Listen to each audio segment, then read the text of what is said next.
travel. The mic. Imagine yourself being in the middle of Tokyo, Japan. In front of you is a gigantic gate of long history. Right next to you, it's a genuine matcha ice cream place. Can you do it again? Are you a kind of person who are curious about the taste of matcha ice cream? Or are you a kind of person who like to take a photo of yourself and upload on your Instagram? Many of you do that. Are you a kind of person who would make a rash financial decision when you're having travel? What would you do? Those who would like to buy the matcha ice cream, raise your hand. Those who would not like to buy, raise your hand. All right, thank you. So right now, I saw a fair amount of distribution between yes or no. And I believe various selection criteria drove these responses. But I also saw many of you struggling with making a decision, which is why I'm here to show how I made my own decision using the economic decision. So when I'm trying to make my decision, I try to imagine this key chart. In our option, there will be having a matcha ice cream and not having a matcha ice cream. And then you will compare everything that affects your experience. For example, for me, the cost popped up right away because it's one of the most explicit things. It was around $3.4 US. On the other end, for the option of not buying the ice cream, there was a cost such as my physical condition of thirst. And I also cared a lot about the mood there. I didn't want to miss the chance of eating an ice cream in that perfect place because I'm a romantic person.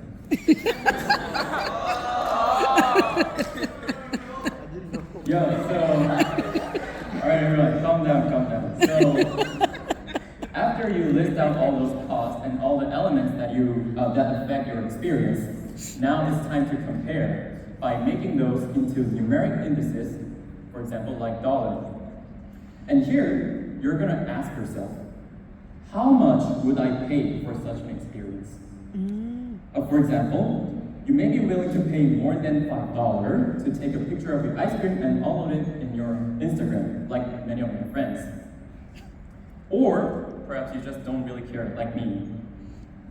Either way, you would like to be honest about your preference and label the equivalent value, which is the centric part of economic decision making.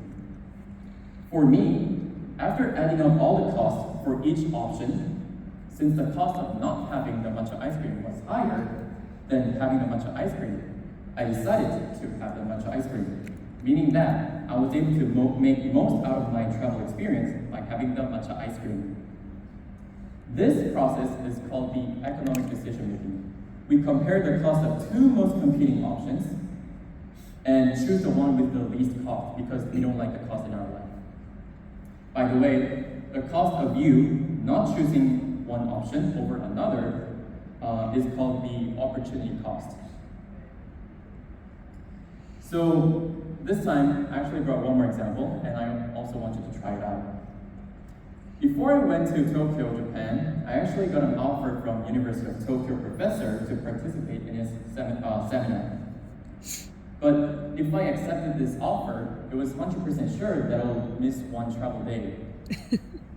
If you were me, what would you do? For me, one travel day valued around $400. Why? I was just looking up the online shopping mall, and there was there's like a travel package, and that was around $400 per day. So I just compared this, cost. However, on the other end, studying at one of the best universities in the world with one of the best students in the world, for me that was more than $600 value. I thought that was really invaluable because I'm a nerd. I don't know. But yeah, that's why I decided to accept the offer, and the result, I was able to take part in one of the most fascinating seminars and become friends with the best students in this world. Oh, speaking of which, I actually got into University of Tokyo this year. Woo!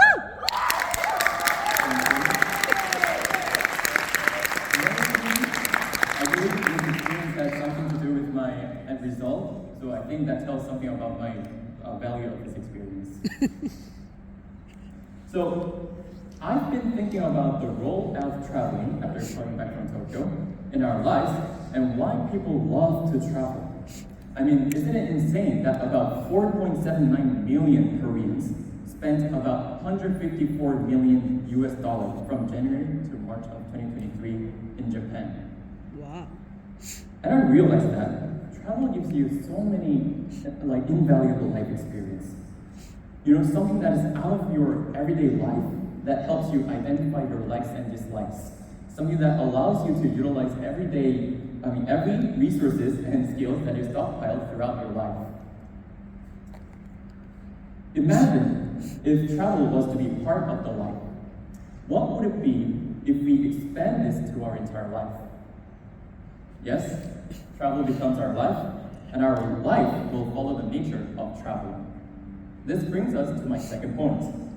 Economic decision-making can optimize your life experience. Oh. Sorry. So how do we students can prepare to make an economic decision-making? And I want to say that your school has something to tell.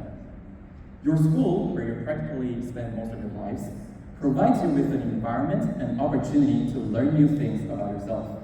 And I guess most of you are already familiar with this. For example, your teachers help you understand the role in society. Your friends help you, discover yourself that you never knew existed. Extracurricular activities help you explore various interests.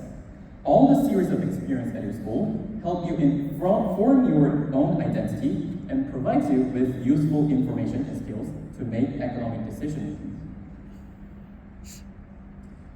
Traveling is limited in time and resources, as is our life. Given the scarcity in play, we must know how to make economic decision-making to optimize our life experience.